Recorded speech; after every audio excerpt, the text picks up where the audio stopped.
ગુજરાતના 40માં ડીજીપીને લઈને સસ્પેન્સ હજુ પણ યથાવત છે। નવા ડીજીપીના નામની જાહેરાતમાં કોઈ કારણથી વિલંબ થઈ રહ્યો છે। વર્તમાન ડીજીપી વિકાસ સહાય તેમના કાર્યાલયમાં હાલ ઉપસ્થિત છે।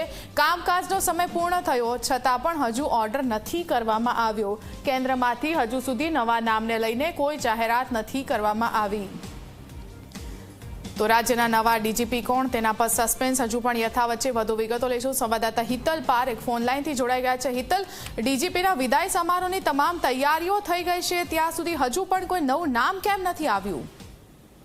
जी ચોક્કસ એવું કહી શકાય ફાલ્ગુની કે જે પ્રકારે કેન્દ્ર સરકાર દ્વારા જે ઓર્ડર કરવાનો હોય છે ને એ ઓર્ડર કેન્દ્ર સરકાર આપ્યા પછી ગુજરાતના ગૃહ વિભાગ દ્વારા નવો ઓર્ડર થતો હોય છે। એ અંતર્ગત હજુ સુધી કેન્દ્ર સરકાર તરફથી જ કોઈ સૂચના આપવામાં આવી નથી।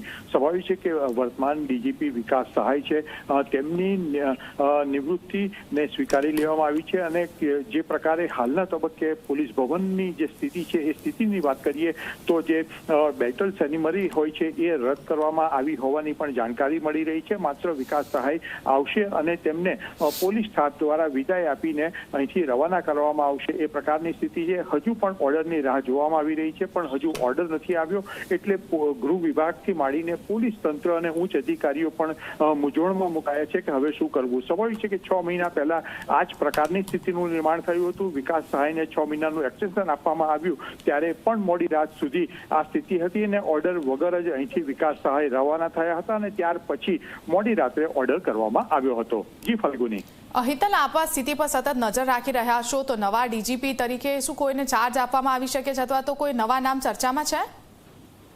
ફાલ્ગુની ચોક્કસ એવું કહી શકાય કે અત્યારે વર્તમાન જે પરિસ્થિતિ ઊભી થઈ છે ને આટલી મોડી રાત સુધી ઓર્ડર નથી થયો ત્યારે એવું એક શક્યતા પ્રબળ માનવામાં આવી રહી છે કે નવા ડીજીપી જે બને એને અત્યારે ઇન્ચાર્જ તરીકે સીધી રીતે પહેલા આપવામાં આવે કારણ કે વિકાસ સહાયને નિવૃત્તિ કરવામાં આવશે અને નિવૃત્તિ બાદ તેઓનો જે ચાર્જ છે એ ચાર્જ સિનિયર ઓફિસરને સોંપવામાં આવે। સ્વાભાવિક છે કે અત્યારે સિનિયર ઓફિસર પણ સીધી રીતે જોવા જઈએ તો કે.એન. રાવ છે અને ડીજીપીના મુખ્ય દાવેદાર પણ કે.એન. રાવ છે એટલે એક શક્યતા પ્રબળ છે કે તેમને આ જે ઇન્ચાર્જ ડીજીપી બનાવવામાં આવે અને પછી રેગ્યુલર ડીજીપીનો ઓર્ડર કરવામાં આવી શકે છે। જી હિતલ, આભાર આપનો માહિતી આપવા બદલ। તો રાજ્યના નવા ડીજીપીની નામની જાહેરાતમાં વિલંબ થઈ રહ્યો છે।